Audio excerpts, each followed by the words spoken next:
What's a pain you can't truly explain until you've endured it? Mr.Reddit. Pancreatitis. In nursing school, the number one consideration they taught us for pancreatitis was fentanyl. Just give them fentanyl. Now. Yes, please. Do that immediately. No messing around with weaker painkillers and hoping it will be enough. It won't. It will just make things worse.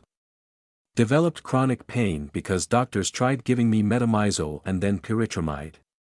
And after I got home after my acute pancreatitis, the same thing, starting week with Tylodyne and going through basically every painkiller that exists step by step. Nothing helped against that radiating back pain. Till I ended up with fentanyl patches and lozenges in the form of lollipops. The same stuff combat medics used on combat casualties from IED blasts and other trauma. It's been almost 15 years and I got rid of the lollipops, but I still need the patches to function like a normal person. Grief. Everything is relative, but losing my mom has been ruthlessly painful. It gets a bit better, friend. I lost my mom 12 years ago and I still cry when I think of her, but these days she's not front and center in my thoughts all day every day like she was for a very long time. Also, don't be afraid to seek help for your grief if it's debilitating. There are plenty of great resources. I lost my partner/soulmate/best friend a month ago. The pain is unbearable most of the time. I'd take anything in this thread for 5 minutes with him again. Gallstones. They were horrific and hurt so bad I couldn't breathe. Yes, my first gallbladder attack had me on the bathroom floor curled in the fetal position, genuinely convinced I was suddenly dying. Even vomiting didn't bring any relief, had a couple more attacks before scans revealed a gallbladder full of small stones, thanks, pregnancy. Had to wait 5 months for surgery to remove the organ. Went on a 3% fat or less diet for that time, in order to avoid more attacks. Weight plummeted to 52 kilograms. Even when gaunt and miserable and on such a restrictive diet, it was still worth it in the face of avoiding that incredible pain. Yes. Horrific pain. I developed them about 6 weeks after I had my first son. I would just lay on the floor sobbing. I've had 2 kids, suffered from migraines for almost 30 years, and have been attacked by a dog that bit my face, narrowly missing my eye. Gallstones are so much worse than those things. Cluster headache/trigeminal neuralgia. Fucking brutal. I have atypical trigeminal neuralgia and the regular trigeminal neuralgia attacks. Every moment of every day my face burns, itches, tingles, etc. When I fly / during landing or come down the mountain from snowboarding, any big change in pressure, I get the electric clustered attack behind my eye. I have an incredibly high pain tolerance. The everyday pain isn't as bad as long as nothing touches it. The cluster attacks are insane. I can't stop crying. I'm comparison. I broke L1, L4 in my back and it took me 3 days to get x-rays. I worked those 3 days and drove myself to the hospital. Before I had any treatment in place, I had a TN attack that was beyond anything I'd ever experienced. Like being stabbed in the skull with a lightning bolt wielded by the god of pain, right above my eyebrow. I came out of the bathroom because I was puking from the pain, looked at my partner and my mother and said, "This is worse than cancer." I'd had leukemia as a teenager and knew this was going to be so much worse. I went to the ER that night and they claimed they couldn't do anything for me. I spent months writhing in pain, taking random leftover pills from dental procedures. I'm not proud, but I was mentally dying. I've since had a craniotomy with microvascular decompression, with short-term relief. I've done many med trials, and have one combo that helps, but it's no cure. I'm on my 4th neurologist in 5 years and looking for a new one. This morning I am up with significant pain after a stressful night and log on to see this post. I don't know if it helps to know I'm not alone or makes me more angry that anyone is going through this. I have theories that it's somehow exacerbated by blood pressure, air pressure, something like that. I notice it's worse with weather changes, exercise, yelling, major stress. So since I can't exercise, now I have deteriorating muscles resulting in back pain that keeps me from walking some days. And I have 2 teenagers, so my stress level hits the boiling point often enough that I'm left wondering how to best end the pain. I solely don't kill myself because I can't bear the idea of leaving trauma in my wake. If anyone here knows someone with trigeminal neuralgia, if they're in active pain cycles, treat them as though someone you love just came out of Guantanamo-based torture facility. Ruptured ovarian cysts. I went through an 18-month period where I was growing and rupturing a cyst approximately every 2 months. I'd be going about my day and suddenly I'd hit the floor in pain. Grocery shopping. Working. Making dinner. Didn't matter, I'd literally fall to my knees. Eventually, I begged my midwife for literally anything that would put a stop to it. Now 8 years later and planning my first pregnancy, I get to go through painful testing to see if that whole ordeal caused my tubes to scar shut. Other people have said kidney stones, so I'll say chronic pain. Chronic pain is fucking exhausting and sometimes just doesn't fucking end. I've had issues with chronic pain for more than 5 years and it's extremely rare for me to have a day without pain. Even low-grade chronic pain is awful. This one. I have lupus. And my body just hurts in this all over mostly nonspecific way. Nothing relieves it. It's always there in differing degrees. Sometimes it makes me claustrophobic. I just want to jump out of my own body. My body just hurts in this all over mostly nonspecific way. What a great explanation of what I feel with my chronic illness. There are times where my parents ask what I'm feeling right now, when it's not the pain per se or the nausea, it's just that this all over full body awful feeling. Malaise is the medical term, I guess. I tell people if the pain isn't that bad that day, it's mainly like having a flu all the time, that sick feeling, the body aches, the headache, the nausea, the off feeling you can't describe, the lack of energy where you can drag your body out of bed but can only make it to the couch, you can fall asleep anywhere. It's that but 24/7. Just a crappy feeling all the time. And that's if the pain isn't really bad. If the pain is really bad, it's all of that plus the horrible pain your mind can't not focus on. My body just hurts in this all over mostly nonspecific way is a perfect description. Yes to all of that. You know it's awful, you have the diagnosis to prove it. No one in this lifetime would ever choose to live the way you're living. In fact, all you dream about is living a normal life. You'd kill to just be normal, live a normal life even for a while. And yet every once in a while your brain makes you wonder if it really is that bad. Maybe I do need to push more. I'll never have a normal life if I'm like this, so I need to do more, do better, push more. Just a constant mental emotional train wreck on top of the physical stuff. The depression, false guilt when you cancel plans, the grief over having lost so much of yourself, your personality, over losing your hobbies, activities, friends. The being stuck in the past without being able to move forward. All of it. I actually can't focus on it all, I have to distract myself from sitting in it all because it's too much. It's too depressing to sit in it. I focus on the little things instead. Find joy in the little things. Like the new thing you bought, a new show, coloring something, or embroidering something, joy in the family moments, joy in my puppy, always the puppy. Retraining the mind helps too. Learning to not focus on all the negative, get out of that spiral. Had chronic pain for 2 years, until surgery fixed it, and it was so draining. The thing that sucked about the rare, pain-free days, was I never really enjoyed them because I was always just dreading the return of the pain that I knew was coming. That's one of the ways it destroys you mentally, you don't allow yourself to truly enjoy the pain-free days while you are having them. At best I looked back on them fondly a couple days later and told myself I would actually enjoy it the next time. But I never did because my mind wouldn't let me. I'm a new recipient of chronic pain, what a shitty lotto to win. I am a nurse and previously when I have dealt with chronic pain I never truly understood. I only understood suddenly pain. Like kidney stones, now that horrid kidney stone pain, or a cut, or a stubbed toe is a relief to the chronic pain. It's so sudden, distracting and it's such a different sensation, it's a nice change. It's not exhausting. It's just there. Then you take your prescribed pain relief, or your Panadol and anti-inflammatory and all is well in your world again, until the chronic pain says hello again and you're back to square one. This life fucking sucks. And it's so exhausting. The awareness of your whole body at all times feeling weak, numb, heavy, electric shocks, tension, cramps all at once in this full constant throb. Freshly ruptured spinal disc, yup. L5S1. Completely fragmented. Had to wait 15 months for surgery and I'm now 9 weeks post-op.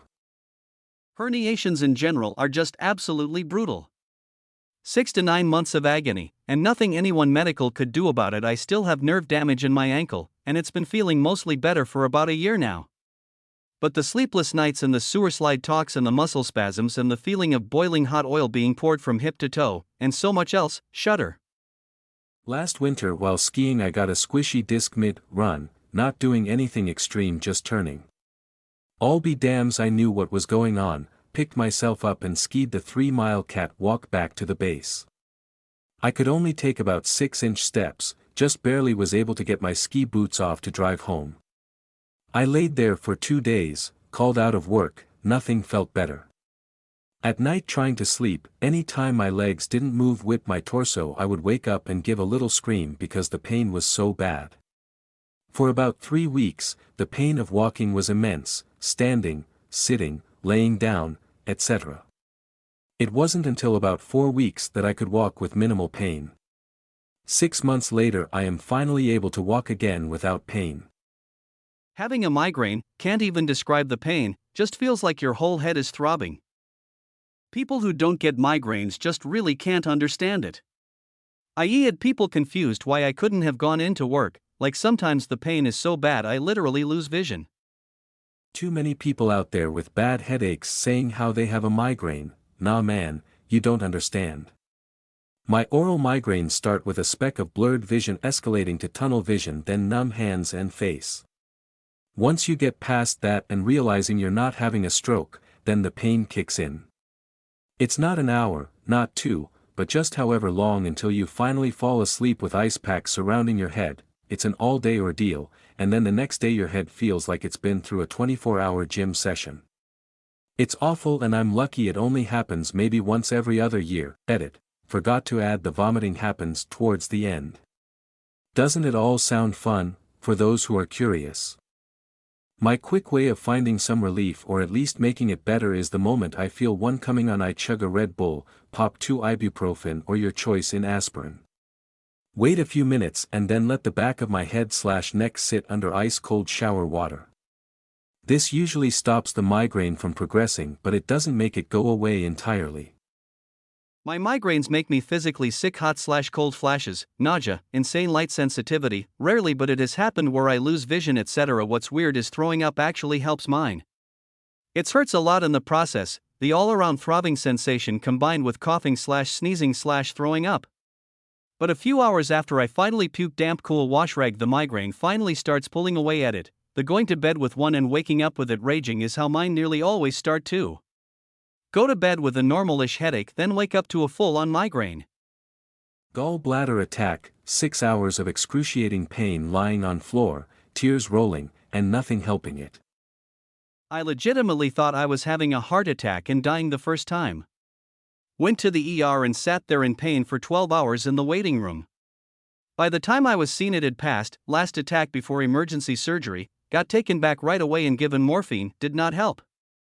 Then Dilaudid, also did not help. Fucking insane shit, that pain. It was the most confusing and agonizing pain. Vomiting uncontrollably and laying on the floor for hours with no idea why I was so sick. Even after we figured it out, I had to wait 3 months to get my gallbladder removed. Lost so much weight. A dentist drilling into your jawbone, not your tooth. Similarly, a root canal on a tooth that's grown up into your sinus where they can't numb it. I'm usually pretty stoic about dental procedures, so when I started squirming and flinching, my dentist knew immediately that something was very wrong. Toothache can make you faint on a bad day. Edit, PSA. Since this comment blew up, I'll take my time to tell you guys to take care of your teeth. You can actually die from blood infection through your mouth/chin, in some cases. And it's depressing in general. Take care. Kidney stones. I really had no idea anything could possibly hurt like that. Yeah. I've been to the ER several times with kidney stones. The last ER visit was finally the first time I gave a 10 on the pain scale. I could not believe how much pain I was in for hours. The sucker was big enough it needed surgical removal. I had a good friend call me about 6 months ago when his wife was out of the country. He was moaning in pain. I have known this guy for about 48 years and have never seen him like this. He asked me to drive him to the emergency room. This is a guy that does not like doctors. Every bump the car went over he groaned in pain. When we got to the emergency room, they didn't see him right away. He couldn't sit down. He was walking around the different areas of the waiting room. I always knew where he was because I could hear him making horrible noises in pain. He said it felt like someone tore his testicle off. It was a kidney stone. Having a child abducted and not knowing their whereabouts or if they are even alive. I pray that this isn't your story. I have lost a child, and I always thought that was the worst possible pain. Then one day I saw two parents talking about their missing child and suddenly realized that I was wrong. Death is the greatest loss but not the greatest harm. This is so true. When my brother got lost we prayed for him to be found. We wanted so badly for him to be found alive, but we were willing to take the next best thing. To find him and have closure, and we did. My mum said if she hadn't seen his body with her eyes, she'd never believe he was gone. That is tormenting for a parent, to never know. I grew up in a town where a child was taken. Channel 4 actually made a documentary recently. Child Snatchers, A Day at the Fair. When I tell you I wasn't even born when it happened, but growing up parents still talked about it, and kids many years on were not allowed to go out on their own, they had to be in pairs, an adult always had to be with them to go to the fair, etc. Watching the documentary made me ask my mom questions. I'm now 32, and she described the boy's mom as pacing the streets every night. It destroyed that family but affected the whole town. The guy is now 97 in prison, he will die there. But he refused continuously to give the whereabouts of where that little boy was buried, still does. His mom died a few years back, never being able to say goodbye to her son. What they did to him was vile. The whereabouts for the others was given by his accomplices, Dirty Dozen, but he buried this boy alone so they didn't know, and he refuses to speak. There's a special place in hell for people like him. A family member of mine ran away with a boyfriend she met on the internet. She was 14, he was 25. He had been grooming her for 2 years. They hitchhiked from the East Coast to the West Coast, and the Amber Alert system was new back then, about 15 years ago, and they used some Burger King cards my dad got her for Christmas, and that's how they were able to track her. The sheriff's department in the area was alerted and spotted them. My dad was vindicated because he kept the receipts for all the cards he bought just in case anyone had a problem. Them, weird boomer quirk that actually paid off. Phantom pain. I had my leg amputated, and when it first happened it felt like my leg was in a bear trap and my bones were grinding together and my toenails were getting ripped off. It's been 2 years and it feels like that sometimes. The worst is when I feel bugs crawling all over it or an itch I can't scratch. There is nothing they can do for it as my leg has no opiate receptors. So no pain meds work. Above the knee amp here. In my experience, nothing works for phantoms. Mine started about a week post-op and have never faded after almost a decade and a half. Sometimes, they appear as live wire electrical jolts, sometimes it's a powerful itch that can't be scratched that doesn't go away for the better part of a day. They never seem to occur in exactly the same place each time, but they are almost always somewhere in the area of the missing foot. I spoke in depth about phantoms with a neurologist over a decade ago. We tried medications like gabapentin and Lyrica, which did nothing to help. The doctor was very candid, and he explained that medical science has nothing else for people in my situation. You can try acupuncture or mirror box therapy, which I've found to be well-meaning but useless, but you should allow for the strong possibility that you will be carrying this burden for the rest of your life. The worst byproduct of phantom limb pain is that it completely annihilates your sleep schedule. I've lost count of the number of times I've had to change appointments or cancel plans because I was unexpectedly awake for 24 to 36 hours waiting for an attack to subside. As I type this, it is almost 7 in the morning, and I'm still trying to get to sleep. P.S. The weirdest phantoms I've ever had occurred when I was the front passenger in a car many summers ago. The air conditioner was blowing cold air on the passenger side floorboard. And I could 100% feel the hairs that weren't there being blown against the skin of the leg that wasn't there. Thank you all for watching. If you are interested, subscribe and watch other videos.